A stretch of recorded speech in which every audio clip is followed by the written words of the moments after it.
हमारे साथ सुधांशु त्रिवेदी जी, उनसे बात करते हैं। सुधांशु जी, बड़ा झटका है महाराष्ट्र की राजनीति में।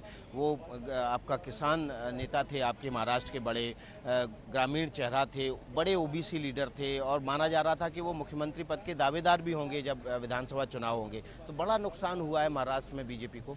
निश्चित रूप से महाराष्ट्र में भारतीय जनता पार्टी के लिए यह एक अपूरणीय क्षति है।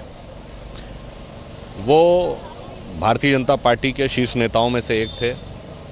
महाराष्ट्र में अत्यंत साधारण परिवार से उठकर उन्होंने संघर्ष करते हुए यह मुकाम बनाया। पिछड़े वर्ग का वो प्रतिनिधित्व करते थे। महाराष्ट्र में वो उप मुख्यमंत्री रहे। तो महाराष्ट्र की राजनीति में और राष्ट्रीय राजनीति में उनका एक अलग स्थान था और महाराष्ट्र की राजनीति के लिए तो भाजपा के लिए निश्चित रूप से यह एक अपूरणीय क्षति है। उनको ग्रामीण विकास मंत्री बनाया गया था, इस बात को ध्यान में रखते हुए कि वो किसान नेता हैं, बड़ी जिम्मेदारी भी मिली थी। पहली बार वो अपने क्षेत्र में जा रहे थे।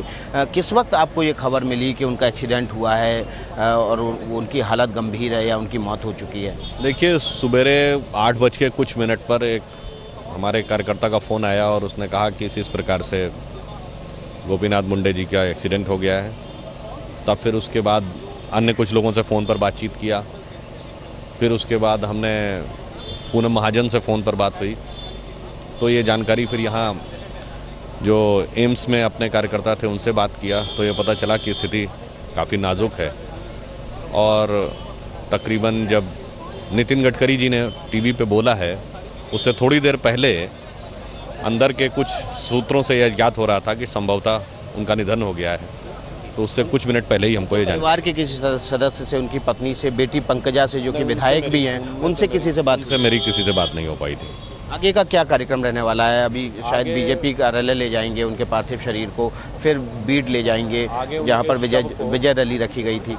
उनके शव को अभी भाजपा के केंद्रीय कार्यालय ले जाया जाएगा, जहां पार्टी के तमाम वरिष्ठ नेता और कार्यकर्ता उनको श्रद्धांजलि देंगे। उसके बाद उनका परिवार, जो कि अभी तकरीबन पौन 1 घंटे में दिल्ली पहुंचने वाला है, उनको फिर साथ लेकर उनके पैतृक स्थान ले जाने का कार्यक्रम रहेगा।